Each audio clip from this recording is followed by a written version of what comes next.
Hello friends, good morning. നമ്മുടെ Kerala TV സീരിയലിലേക്ക് എല്ലാവർക്കും സ്വാഗതം. അങ്ങനെ വാവച്ചൻ വന്ന് നമ്മുടെ ലക്ഷ്മിയുടെ മനസ്സിൽ തീ കോരിയിട്ടിട്ട് അങ്ങ് പോയി. നെഞ്ച് നേറി ആകെ ടെൻഷനായിട്ടിരിക്കുന്ന ലക്ഷ്മിയെ കണ്ട് മഹേശ്വരൻ വളരെ ഹാപ്പി ആയിട്ട് അങ്ങനെ നിൽക്കുക. ഇതെല്ലാം കഴിഞ്ഞതിന് ശേഷം പിന്നെ കാണിക്കുന്ന നമ്മുടെ ലക്ഷ്മി വീടെല്ലാം തൂത്തുവാരി തുടച്ചുകൊണ്ടിരിക്കുന്ന സമയത്ത് 3 പൂതനകളും കൂടി അങ്ങോട്ടേക്ക് വരുന്നു. അങ്ങ് വന്നു കഴിഞ്ഞപ്പോൾ ഇങ്ങനെ നോക്കുക നമ്മുടെ ലക്ഷ്മി. പുതിയ ജോലി കാര്യങ്ങളൊക്കെ ആയിട്ട്, അതായത് പുതിയ ഉത്തരവാദിത്തങ്ങളൊക്കെ ഏറ്റെടുത്ത് കഴിഞ്ഞപ്പോഴേക്കും പിങ്കി ചേച്ചി ഇവിടെ പുതിയ ഭരണപരിഷ്കാരങ്ങളൊക്കെ കൊണ്ടുവരാൻ തീരുമാനിച്ചിട്ടുണ്ടെന്ന് പറഞ്ഞു. അതെന്താണെന്ന് അങ്ങ് പറഞ്ഞു കൊടുക്കൂ മോളെ എന്ന് പറഞ്ഞുകൊണ്ട് നമ്മുടെ മോഹിനിയും കൂടെ അങ്ങ് പറഞ്ഞു. ഇവിടെ നേരം വെളുത്ത് അന്ത്യയാകുന്നത് വരെ വീട്ടുജോലികളെല്ലാം ചെയ്ത് കഷ്ടപ്പെടുകയല്ലേ, ഇതിപ്പോ എത്ര കാലമായി, ഇനിയും അമ്മായി ഇവിടെ കിടന്ന് കഷ്ടപ്പെടാൻ ഞാൻ അനുവദിക്കില്ല എന്ന് പിങ്കി പറയുന്നു. അത് കേട്ട് കഴിഞ്ഞപ്പോ ഒന്ന് ചിരിച്ചു നമ്മുടെ ലക്ഷ്മി. അതെ, ഇട്ടുമൂടാനുള്ള സ്വത്തില്ലേ നമ്മുടെ ഈ ഇന്ത്യവരത്തില്, അതൊക്കെ ഇങ്ങനെ അട്ടിയടിക്ക് വെച്ചിട്ട് എന്താ കാര്യം? ഇവിടെ പുതിയ ജോലിക്കാരിയൊക്കെ കൊണ്ടുവരണം, ഈ ജോലിക്കൊക്കെ ഒരാളെ വെക്കണമെന്ന് പറഞ്ഞു. അയ്യോ അതൊന്നും വേണ്ടാന്ന് ലക്ഷ്മി പറഞ്ഞു. വേണം വേണം വേണം, നിങ്ങളുടെയൊക്കെ നല്ല മനസ്സിന് നന്ദി. രാവിലെ മുതൽ വൈകിട്ട് വരെ ഓടി നടന്ന് ഉള്ള ഈ ഒരു ജോലിയില്ലേ, അത് തന്നെയാ എന്റെ റിലാക്സേഷൻ എന്നുള്ള കാര്യങ്ങൾ നമ്മുടെ ലക്ഷ്മി അന്നേരം പറയും. ഓ പിന്നെ എന്നും പറഞ്ഞുകൊണ്ട് ബാക്കി നേരത്തെ നിൽക്കുന്നു പവിത്രയൊക്കെ. ആ സമയം അങ്ങനെയൊന്നും പറഞ്ഞാൽ പറ്റില്ല എന്ന് പറഞ്ഞു. അതൊന്നും ഒരു ജോലിയായിട്ടല്ല ഞാൻ ചെയ്യണേന്നൊക്കെ പറഞ്ഞപ്പോ ശരിക്കും ഞാനതൊക്കെ ആസ്വദിച്ചാ ചെയ്യുന്നത്, ഞാനതൊക്കെ ഇനിയും ചെയ്യും. പിങ്കി മോളുടെ ഭരണപരിഷ്കാരത്തിൽ നിന്നും ഈ ലക്ഷ്മി അമ്മായി അങ്ങ് മോൾ ഒഴിവാക്കിയേക്കാൻ പറഞ്ഞു. 3 പേരുടെ മുഖം അങ്ങ് വാടി. ലക്ഷ്മി അത് പറഞ്ഞപ്പോഴേ, അമ്മായി അതിന് പൂർണ്ണ വിശ്രമത്തിന് പോകുവാണെന്ന് ആര് പറഞ്ഞു? ചെയ്യുന്ന ജോലികളൊക്കെ അതേപോലെ തന്നെ അങ്ങ് തുടർന്നോ, പക്ഷെ അതിന്റെ അളവ് ഇച്ചിരി കുറയ്ക്കണമെന്ന് മാത്രം, അത്രേ ഞാൻ പറഞ്ഞോളൂ. എന്തായാലും മോൾക്കറിയാവല്ലോ, ഞാൻ ചെയ്യുന്ന ജോലികളിൽ മറ്റൊരാൾ കൈവയ്ക്കുമ്പോൾ എനിക്കതിൽ തൃപ്തിയാവില്ല എന്ന്, എനിക്കത് ഇഷ്ടമല്ല. പിന്നെ ഞാൻ ചെയ്യുന്ന കാര്യങ്ങൾ അത് തീരുന്നത് വരെ എൻ്റെ കൈപ്പട തന്നെ അതിലുണ്ടാകണം, അത് എന്നെ സംബന്ധിച്ചിടത്തോളം നിർബന്ധമുള്ള കാര്യമാണ്. അപ്പോൾ എങ്കിലല്ലേ അതിന് അതിൻ്റെതായ രുചി ഉണ്ടാവുകയുള്ളൂ എന്ന് പറയും. അടുക്കളപ്പണി എന്നാ ഏട്ടത്തി ചെയ്തോ, വീട്ടിലെ മറ്റു ജോലികൾക്കൊക്കെ മറ്റൊരാളെ വെച്ചാൽ എന്താ? അതൊക്കെ ചെയ്യാൻ ഇപ്പൊ മോഹിനിയും പവിത്രയും നന്ദൈമോളും ഒക്കെ ഇപ്പോഴും എന്നെ സഹായിക്കുന്നില്ലേ, അതൊക്കെ പോരേന്ന് ചോദിച്ചു. അത് പോരമായി, അത് പോരാ, അതിനൊക്കെ നമുക്കൊരു ജോലിക്കാരിയെ വെച്ചേ പറ്റൂ എന്ന് പറഞ്ഞു പിങ്കി. അങ്ങനെ പിങ്കി അവിടെ നിന്ന് നിർബന്ധം പറയാം. ഈ ഒരു വലിയ ഉത്തരവാദിത്തം പിങ്കിമോളുടെ തലയിൽ എടുത്തു വെച്ച് തന്നിരിക്കുകയല്ലേ, അപ്പൊ പിന്നെ പിങ്കിമോള് പറയുന്ന കാര്യങ്ങൾ അങ്ങനെ തന്നെ കേൾക്കാം. അങ്ങനെ ഒരു ജോലിക്കാരി നമ്മൾ എവിടെ പോയി കൊണ്ടുവരുമെന്ന് ചോദിച്ചപ്പോ, അങ്ങനെ ഒരു ജോലിക്കാരി ഈ വീട്ടിലേക്ക് തന്നെ വന്ന് കയറിയിട്ടുണ്ടല്ലോ എന്ന് പറഞ്ഞു. അതാരാ? അതിന് പറ്റിയ ആളാണെന്നും പറഞ്ഞു ആ ഗാഥയുടെ പേര് പറഞ്ഞു. അത് കേട്ടപ്പോഴത്തേക്ക് നമ്മുടെ ലക്ഷ്മി വല്ലാതെ ആയിട്ടോ. അപ്പോ ആ കുട്ടി നമ്മുടെ ഗസ്റ്റ് അല്ലേ എന്ന് ചോദിച്ചപ്പോ, എന്ത് ഗസ്റ്റ്? ഏതോ അലവലാതി സെറ്റപ്പിൽ നിന്ന് വന്ന അവളാണോ ഗസ്റ്റ്? എന്റെ പൊന്നേട്ടത്തി, 4 നേരവും മൂക്കറ്റം തിന്നും ഉറങ്ങിയും അങ്ങനെ ഇവിടെ കഴിയണ്ട, അവള് പണിയെടുക്കട്ടെ എന്ന് പറഞ്ഞു. അതെ, നമ്മളിവിടെ പണിയെടുക്കുകയും എങ്ങാണ്ടെന്ന് വന്നവള് ഇവിടെ റെസ്റ്റ് എടുക്കുകയും ചെയ്തു. അത് എവിടുത്തെ ന്യായമാ? അത് ഒരിക്കലും സംഭവിക്കാൻ പറ്റില്ല. ഇവിടെ നിൽക്കുന്നിടത്തോളം കാലം അവള് കുറച്ച് അകമ്പണിയൊക്കെ ചെയ്യട്ടെ അമ്മായി, അതതിന്റെ ന്യായമല്ലേന്ന് ചോദിച്ചു. അന്നേരം അതെങ്ങനെ ശരിയാകുന്നേ, അതൊക്കെ മോശമല്ലേ എന്ന് ചോദിച്ചു നമ്മുടെ ലക്ഷ്മി. വേണ്ടെന്നേ, ചെയ്യുന്ന ജോലിക്ക് നമുക്ക് അവൾക്ക് ഒരു ചെറിയ ശമ്പളവും കൂടി കൊടുക്കാം, അപ്പൊ പിന്നെ എന്താ കുഴപ്പം? എന്തെങ്കിലും കുഴപ്പമുണ്ടോ? അതെന്താ നല്ല കാര്യങ്ങളെന്ന് ചോദിച്ചു. അപ്പൊ ഏട്ടത്തെ അതോർത്ത് തല പുണ്ണാക്കൊന്നും വേണ്ട, ഇത് അത്ര വലിയ തല പോകുന്ന കാര്യമൊന്നും അല്ല ഈ പറഞ്ഞത്. പിന്നെ ശമ്പളം കിട്ടുന്ന കാര്യമാണെന്ന് അറിഞ്ഞാൽ ഒരു പക്ഷേ ആ പെങ്കൊച്ചിനത് സന്തോഷമായാലോ, അവളതിന് സമ്മതിച്ചാലോ, എങ്ങനെയുണ്ട്? നോക്കാം നമുക്ക്. നിങ്ങളെല്ലാവരും പറയുന്നതിലും ന്യായമുണ്ട്, പക്ഷേ എന്നാലും അതൊക്കെ ശരിയാവുമോ മോഹിനി? അതൊക്കെ ശരിയാകും എന്ന് ഇവർ പറഞ്ഞു. അങ്ങനെ ആ പെൺകുട്ടിയെ സമ്മതിക്കുമോ, നന്ദമോളത് സമ്മതിക്കുമോ എന്ന് ചോദിച്ചപ്പോൾ നന്ദയെ കൊണ്ട് അത് സമ്മതിപ്പിക്കാമെന്ന് ഇവർ പറഞ്ഞു. അങ്ങനെ പിങ്കി അവിടെ നിന്ന് പോവുക. അരുന്ധതി വല്യമ്മയുടെ 10 പവർ നമ്മുടെ പിങ്കി ചേച്ചിക്ക്. എന്താ സ്റ്റൈല്, അത് ശരിയാ, പിങ്കി മോളൊരു കലക്കും എന്നും പറഞ്ഞുകൊണ്ട് ഇങ്ങനെ മോഹിനിയും പവിത്രയും അവിടെ നിന്ന് പറയുമ്പോൾ, പുതിയ ഇന്ത്യവരത്തെ കെയർടേക്കർ തൂക്കട്ടെ മോഹിനി, പുറപ്പുറം തന്നെ തൂക്കട്ടെ എന്ന് നമ്മുടെ ലക്ഷ്മി അന്നേരം പറയാം. അപ്പോഴേക്ക് ഇവരുടെ മുഖമൊക്കെ ഒന്നായിട്ടോ എന്ന് പറഞ്ഞ നമ്മുടെ ലക്ഷ്മി അവിടെ നിന്ന് അങ്ങ് പോയി. 2 പേരും കുശുമോണ്ടാണെന്ന് പറഞ്ഞ് അങ്ങനെ നിൽക്കുക. എന്തായാലും ലക്ഷ്മി അമ്മായിയുടെ നന്ദയുടെ ആ പെണ്ണിന്റെ ഒക്കെ കാര്യത്തിൽ ഒരു തീരുമാനമായെന്ന് പറഞ്ഞുകൊണ്ട് നിൽക്കുക. അതെ, നന്ദ കൊച്ചമ്മയുടെ കരണത്തിന് കൊടുക്കുന്ന ആ ഒരു അടികൂടി ആടി പവിത്രേ എന്നും പറഞ്ഞുകൊണ്ട് മോഹിനി അവിടെ നിന്ന് പറയാം മകളോട്. ഈ സമയത്ത് നമ്മുടെ ഗാഥ ഇങ്ങനെ പുറത്ത് നിന്ന് അച്ഛൻ പറഞ്ഞ കാര്യങ്ങളെ പറ്റിയൊക്കെ ആലോചിക്കുക. കൊന്നു കളയുമെന്ന് വരെ പറഞ്ഞ കാര്യങ്ങൾ, ആ കാര്യങ്ങളെല്ലാം ആലോചിച്ചുകൊണ്ട് ആ കൊച്ചവിടെ നിൽക്കുന്ന സമയത്ത് മോഹിനിയും അതുപോലെ പിങ്കിയും അങ്ങോട്ടേക്ക് ചെന്നു. മോൾക്കെന്താ ഇവിടെ നിന്നിട്ട് വല്ല ബോറടിക്കുന്നുണ്ടോ എന്ന് ചോദിച്ചു. ഉണ്ടെന്ന് പറഞ്ഞപ്പോ ബോറടിക്കും അല്ല പിങ്കി, പിന്നെ അത് പിന്നെ പറയാനുണ്ടോ ചെറിയമ്മേ, ഭക്ഷണം കഴിക്കാൻ വേണ്ടി മാത്രം പുറത്തിറങ്ങും, അത് കഴിഞ്ഞാൽ ഫുൾ ടൈം മുറിയിലിരിക്കും. പിന്നെ ഇടയ്ക്കിടയ്ക്ക് ഇങ്ങനെയൊക്കെ ചിന്തിച്ചുകൊണ്ട് ഇവിടേക്ക് വരും. പിന്നെ ബോറടിക്കാതിരിക്കോ? ഇങ്ങനെ ഒരു ദിവസം പോലും ഇരിക്കാനേ എന്നെ കൊണ്ട് പറ്റില്ല എന്ന് പിങ്കി പറയാം. എനിക്കാണെന്നുണ്ടെങ്കിൽ വെറുതെ ഇരിക്കുന്നത് കാണുന്നത് ഇഷ്ടമല്ല കേട്ടോ.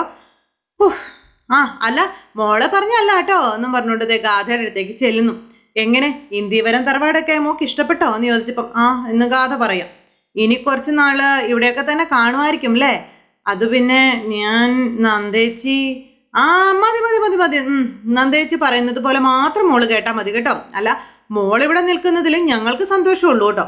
പിന്നെ ഗാഥ, മോളുടെ വീട് ഇത്രയും വലുതാണോ? അല്ല, എൻ്റെ വീട് ചെറുതാണെന്ന് ഗാഥ പറഞ്ഞു. വീട്ടിലെങ്ങനെയാ വീടും പരിസരവും ഒക്കെ വൃത്തിയായി സൂക്ഷിക്കുമോ എന്ന് ചോദിച്ചപ്പം വൃത്തിയായി സൂക്ഷിക്കുമെന്ന് പറഞ്ഞു. മോള് ആ ജോലിയൊക്കെ ചെയ്യാറുണ്ടോ? ഉണ്ട്, ഞാനാ അതൊക്കെ ചെയ്യാറെന്ന് ഗാഥ പറഞ്ഞു. എന്നാ മോള് സ്വന്തം വീടാണെന്ന് വിചാരിച്ച് ഇവിടെ അതൊക്കെ ചെയ്യണമെന്ന് പറഞ്ഞു. തുണികൾ വാഷ് ചെയ്യണം, അതുപോലെ ഒരുപാട് ജോലികളുണ്ട്, അതൊക്കെ മോള് ചെയ്യണമെന്നൊക്കെ പറഞ്ഞു. അയ്യോ എനിക്കങ്ങനെ ഒത്തിരി ഇതൊന്നും അറിയില്ല എന്നൊക്കെ പറഞ്ഞപ്പോൾ അറിയാവുന്ന പോലെ ചെയ്താൽ മതി. പിന്നെ ഇവിടെ ജോലിക്കാരിയൊന്നും കിട്ടാനില്ല, അതുകൊണ്ടാണ് ഇവിടെ ജോലിക്കാരി വെച്ച് പണിയിപ്പിക്കാനൊന്നും ആർക്കും താല്പര്യമില്ല. മോൾക്ക് സമയം കളയുന്നതിനൊരു വഴിയെ ഞാൻ പറഞ്ഞു തന്നെ, മോള് ചെയ്യണം കേട്ടോ എന്നൊക്കെ പറഞ്ഞു. പക്ഷേ ഇവിടെ ഞാൻ എന്തെങ്കിലും ചെയ്യാൻ വന്നാൽ നിങ്ങൾക്കത് ഇഷ്ടമായില്ലെങ്കിലോ എന്ന് ഓർത്തിട്ടാണെന്ന് പറഞ്ഞപ്പോൾ, എന്താ ചെറിയമ്മ ഇത്, നമ്മുടെ വീട്ടിൽ ഇവിടെ ജോലികൾ ചെയ്യാൻ എന്താ ഗാഥയെ കൂടി ചേർക്കാത്തത്? അയ്യോ അത് പിന്നെ മോൾക്ക് ജോലികളൊക്കെ ചെയ്ത് ശീലമുണ്ടോന്നൊന്നും അറിയില്ലല്ലോ. എനിക്കറിയാം, ഒരു വീട്ടിൽ വേണ്ടതൊക്കെ ചെയ്യാൻ എൻ്റെ അമ്മ എന്നെ പഠിപ്പിച്ചിട്ടുണ്ടെന്ന് പറഞ്ഞു ഗാഥ. ഉണ്ടോ? അയ്യോ അതേതായാലും നന്നായി മോളെ, ഇനിയിപ്പോൾ ഞങ്ങൾ വേറെ ആളെ നോക്കണ്ടല്ലോ, മോള് ഞങ്ങളുടെ കൂടെ എല്ലാത്തിനും ഒന്ന് കൂടി തന്നാൽ മതി എന്ന് പറയും. അപ്പോൾ അതൊക്കെ ചെയ്യുന്നതിൽ എനിക്ക് സന്തോഷമുള്ളൂ എന്ന് ഗാഥ പറഞ്ഞു. മോൾക്ക് എന്താ വേണ്ടെന്ന് വെച്ചാൽ എല്ലാം ഞങ്ങൾ പറഞ്ഞു തരാട്ടോ എന്ന് പിങ്കി. പിന്നെ ചെയ്യുന്ന ജോലിക്ക് മാസാമാസം ഒരു ശമ്പളവും തരാമെന്ന് പറഞ്ഞു. അത് കേട്ടപ്പോഴത്തേക്കും ശമ്പളമോ എന്ന് ഗാഥ. അയ്യോ അതല്ല, ഒരു പോക്കറ്റ് മണി എന്നാ ഉദ്ദേശിച്ച, ഒരു സന്തോഷത്തിന് എന്ന് പറഞ്ഞപ്പോഴേക്കും ഗാഥ ചെറുതായിട്ട് ആലോചിച്ചു. ഇത് വേറെ ഇതാന്ന്. അയ്യോ ഇന്ത്യവരം തറവാട് എനിക്ക് എൻ്റെ സ്വന്തം വീട് പോലെയാ, ഈ വീട്ടിൽ ജോലി ചെയ്യുന്നതിന് എനിക്ക് ശമ്പളമൊന്നും വേണ്ട, നിങ്ങൾ ശമ്പളം തന്നാലും ഞാൻ വാങ്ങില്ല എന്ന് പറഞ്ഞു. അങ്ങനെയാണോ? എന്നാ ശരി ഗാഥ, ഇവിടെ വീട്ടുജോലിയിൽ സഹായിക്കുന്ന കാര്യം തൽക്കാലം നന്ദ അറിയണ്ട കേട്ടോ എന്ന് പറഞ്ഞു. അപ്പൊ ശരിയെന്ന് പറഞ്ഞു കൊച്ച്. പിന്നെ നന്ദ കാണുകയെ ജോലിയൊന്നും ചെയ്യണ്ട കേട്ടോ, ചിലപ്പോ അവൾക്കത് ഇഷ്ടപ്പെട്ടെന്ന് വരില്ല കേട്ടോ എന്നൊക്കെ പറഞ്ഞു. ശരിയെന്നും പറഞ്ഞു. ഇങ്ങനെ ആ കൊച്ച് അതൊക്കെ സമ്മതിച്ചു. നന്ദ ചിലപ്പോ ഒന്നും ചെയ്യണ്ട എന്നൊക്കെ പറയും, പക്ഷേ മോൾക്കൊരു മനസാക്ഷി ഉണ്ടല്ലോ അല്ലേ, ആ മനസാക്ഷി വെച്ചങ്ങ് ചെയ്താൽ മതി എന്ന് പറഞ്ഞു ഇവളുമാർ രണ്ടും കൂടെ അങ്ങ് പോയി. നന്ദ എന്നിട്ട് ഇങ്ങനെ ആകെ വിഷമിച്ച് അവിടെ നിൽക്കാം. പിന്നെ നമ്മുടെ ഗാഥയുടെ കൈകളിലേക്ക് ജോലിയുടെ പകുതി ഭാരം, 3/4 ഭാരവും വെച്ച് കൊടുത്തിട്ട് രണ്ടുപേരും കൂടെ അകത്തേക്ക് കയറി വരിക. അപ്പം മോഹിനിയോട് ചോദിക്കുകയാണ് നമ്മുടെ പിങ്കി, എങ്ങനെയുണ്ട് എൻ്റെ ഒരു ബുദ്ധിയെന്ന്. എന്നെ കൊന്നോളൂ എന്ന് അവളെ കൊണ്ട് തന്നെ ഞാൻ പറയിപ്പിച്ചില്ലെന്ന് ചോദിച്ചു. അപ്പൊ സമ്മതിച്ചിരിക്കുന്നു മോളെ, സമ്മതിച്ചിരിക്കുന്നു. ഇനിയിപ്പോൾ അവളെ കൊണ്ട് ജോലി ചെയ്യിപ്പിക്കുന്നു എന്നുള്ളൊരു ഒരു ഇത് വന്നാലേ ഇഷ്ടം കൊണ്ട് ചെയ്യുന്നതാണെന്ന് അവൾ തന്നെ പറഞ്ഞോളൂ എന്നും പറഞ്ഞു മോഹിനി. പവിത്ര അടിച്ചു വാരിക്കൊണ്ടിരിക്കാം. മോളെ പവിത്ര, നിന്റെ ഈ വീട്ടിലെ കഷ്ടപ്പാടും ദുരിതവും ഒക്കെ ഇന്ന് രാത്രിയോടെ അവസാനിച്ചിരിക്കുന്നു എന്ന് പറഞ്ഞു. അയ്യോ സത്യമാണോ എന്ന് ചോദിച്ചുകൊണ്ട് കയ്യിലിരുന്ന് ചൂലൊക്കെ വലിച്ചെറിഞ്ഞിട്ട് പവിത്ര ഇങ്ങനെ നിൽക്കുക. ഇനി നീ ജോലി ചെയ്ത് കഷ്ടപ്പെടണ്ടെന്ന് പറഞ്ഞു. അപ്പോൾ പിന്നെ ഈ ജോലിയെല്ലാം ആര് ചെയ്യും എന്ന് ചോദിച്ചപ്പോൾ, നീ ഇതൊന്നും അറിഞ്ഞില്ലേ മോളെ, ഈ വീട്ടിലെ സകല ജോലികളും ചെയ്യുന്ന ഒരു റോബോട്ടിനെ കൊണ്ടുവന്നിട്ടുണ്ടെന്നുള്ള കാര്യം പറഞ്ഞു. റോബോട്ടോ? നാളെ പുലർച്ചെ മുതല് ജോലികളൊക്കെ പറന്ന് നടന്ന് ചെയ്തോളും. റോബോട്ടോ എവിടെ എന്ന് പറഞ്ഞ് പോകുമ്പോൾ നിൽക്കാൻ പറഞ്ഞ് അവിടെ പിടിച്ചു നിർത്തി പവിത്രയോട് ഗാഥയുടെ കാര്യം പറയാം. അങ്ങനെ ഇവർ ഈ കാര്യമൊക്കെ പറഞ്ഞു ഭയങ്കര സന്തോഷമായിട്ട് നിൽക്കുന്നു. എന്തായാലും നിനക്ക് നിന്റെ ഇഷ്ടത്തിനനുസരിച്ച് പണിയെടുപ്പിക്കാം, അതിനുള്ള ഒറിജിനൽ റോബോട്ടിനെയാ ഞാൻ കൊണ്ടുവന്നിരിക്കുന്നതെന്നൊക്കെ പറഞ്ഞു. അങ്ങനെ അതൊക്കെ പറഞ്ഞ് ഇവരിങ്ങനെ സംസാരിച്ചുകൊണ്ട് നിൽക്കുന്നു. ഈശ്വരന്മാരെ, ഈ വീട്ടിൽ എടുത്താലും തീരാത്ത ജോലികളിൽ എനിക്കൊരു സഹായമായല്ലോ എന്ന് പറഞ്ഞു. അല്ലല്ല, ഈ ജോലിയിൽ നിന്നും ഞങ്ങൾ നിന്നെ പിരിച്ചു വിട്ടിരിക്കുന്നു എന്ന് പറഞ്ഞു നമ്മുടെ പിങ്കി. സത്യമാണോ? ഇനി അങ്ങോട്ട് മോൾക്ക് ഇവിടെ ഉണ്ടും ഉറങ്ങിയും ഒക്കെ അങ്ങ് കഴിയാന്ന് പറഞ്ഞു. അയ്യോ അത് കേട്ടപ്പോൾ പവിത്രയുടെ സന്തോഷം ഒന്ന് കാണായിരുന്നു. ഇങ്ങനെ ഒരു പണിക്കാരിയെ കിട്ടാൻ കാത്തിരിക്കായിരുന്നു ഞാനെന്നൊക്കെ പറഞ്ഞു.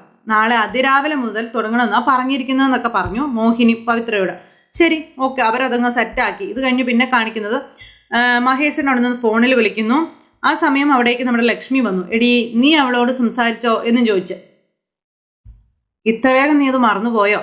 ആ പെങ്കൊച്ചിനോട് സംസാരിച്ചോന്ന്? ഇല്ല, അതിപ്പോ ഞാൻ എങ്ങനെയാ കൊച്ചിനോട് പറയാനുള്ളത്? ഒരു വട്ടം ഞാൻ നന്ദമോളോട് പറഞ്ഞു കഴിഞ്ഞതാ. അല്ല, ഇതെന്താ എന്നെ കൊണ്ട് പറയിപ്പിക്കുന്നേ? ഇത് മഹിയാണ് അങ്ങ് പറഞ്ഞൂടെ? നിങ്ങൾക്ക് അതിനുള്ള അധികാരം ഇല്ലെന്ന് ലക്ഷ്മി ചോദിച്ചു. അത് കേട്ടപ്പം അത് പിന്നെ ഞാൻ പറഞ്ഞാലേ അത് ശരിയാവില്ല, അത് വളരെ ഗൗരവമായി പോകും. പക്ഷേ നീയാണെന്നുണ്ടെങ്കിലേ അതൊരു മയത്തിൽ അങ്ങ് പറഞ്ഞു മനസ്സിലാക്കി എടുക്കുമല്ലോ, അതുകൊണ്ടാണെന്ന് പറഞ്ഞുകൊണ്ട് ഇങ്ങനെ ഉരുണ്ട് കളിക്കാം. ലക്ഷ്മി, അത് പിന്നെ നീ ഇതൊരു ചെറിയ കാര്യമായിട്ട് എടുക്കണ്ട. പിന്നെ അതിൻ്റെതായ പ്രശ്നങ്ങൾ കാണും. നമ്മുടെ വാവച്ചൻ പറഞ്ഞൊക്കെ ഓർമ്മയുണ്ടല്ലോ, അവളുടെ ചരിത്രം വളരെ മോശമാണെന്നൊക്കെ പറഞ്ഞു. അപ്പൊ അങ്ങനെയൊക്കെ പറഞ്ഞ് ആ കൊച്ചിന്റെ മുഖത്ത് നോക്കി ഒന്നും പറയാൻ തോന്നുന്നില്ല, അതൊരു പാവമാണെന്നാ തോന്നുന്നതെന്നൊക്കെ നമ്മുടെ ലക്ഷ്മി അന്നേരം ഈ മഹേശ്വരനോട് പറഞ്ഞു.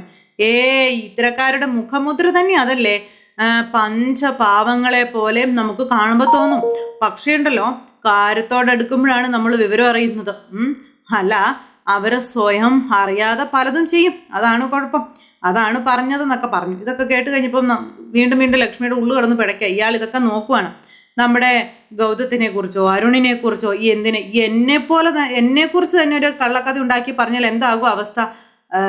അല്ല, ഈ സ്വബോധം കൊണ്ട് പറയണം എന്നില്ല. അത് പിന്നെ മഹേട്ട, അതൊക്കെ ആര് വിശ്വസിക്കാനാണെന്ന് ചോദിച്ചു ലക്ഷ്മി. ഇപ്പോ നിങ്ങൾക്ക് വേറൊരു ബന്ധമുണ്ട് എന്ന് ആരെങ്കിലും പറഞ്ഞ ഞാൻ എന്താ ചെയ്യുക എന്നറിയോ എന്ന് നമ്മുടെ ലക്ഷ്മി ചോദിച്ചു. നീ എന്താ ചെയ്യുക എന്ന് ചോദിച്ചു. ഇയാൾ പേടിച്ചു. അപ്പൊ അത് വിശ്വസിക്കില്ല എന്ന് പറഞ്ഞു നമ്മുടെ ലക്ഷ്മി. നീ വിശ്വസിക്കില്ല, അതെനിക്കറിയാം. പക്ഷെ നാട്ടുകാർ മുഴുവൻ വിശ്വസിക്കില്ലേ? ഈ സ്ത്രീപീഡന കേസിൽ അതിൽ പെൺകുട്ടി പറയുന്നതെ വിശ്വസിക്കൂ, വേറെ എന്ത് തന്നെ പറഞ്ഞിട്ട് ഒരു രക്ഷയില്ല. അതുകൊണ്ടാ അവള് നമ്മളെ ബ്ലാക്ക്മെയിൽ ചെയ്താലോ എന്നൊക്കെ ഇങ്ങനെ ചോദിച്ച് അങ്ങനെ ലക്ഷ്മിയുടെ മനസ്സിലേക്ക് ഇയാൾ തീ കോരി ഇട്ടുകൊണ്ടേ ഇരിക്കുക. ലക്ഷ്മിക്കാണെങ്കിൽ ഇതെല്ലാം കേൾക്കും തോറും ടെൻഷനായിട്ട് ഒരു രക്ഷയില്ല. അപ്പൊ അങ്ങനെ ലക്ഷ്മിയുടെ മനസ്സ് മാറ്റാനായിട്ട് മഹേശ്വരൻ കിണഞ്ഞു പരിശ്രമിച്ചുകൊണ്ട് ഇങ്ങനെ ഓരോന്ന് പറഞ്ഞു കൊടുത്തുകൊണ്ടിരിക്കുന്നിടത്താണ് ഇന്നത്തെ നമ്മുടെ കഥ അവസാനിച്ചിരിക്കുന്നത്. അപ്പൊ എന്തായാലും എല്ലാവരും മിസ് ചെയ്ത് കളയാതെ കാണുമെന്ന് വിശ്വസിക്കുന്നു. എല്ലാവർക്കും നല്ലൊരു ദിവസം ആശംസിക്കുകയാണ്. എല്ലാവരുടെയും സപ്പോർട്ടിനും സ്നേഹത്തിനും 1000 നന്ദി അറിയിക്കുകയാണ്. അടുത്ത സൂപ്പർ ഹിറ്റ് കഥകളുമായി കാണുന്നത് വരെ എല്ലാവർക്കും നന്ദി. See again, take care, bye by.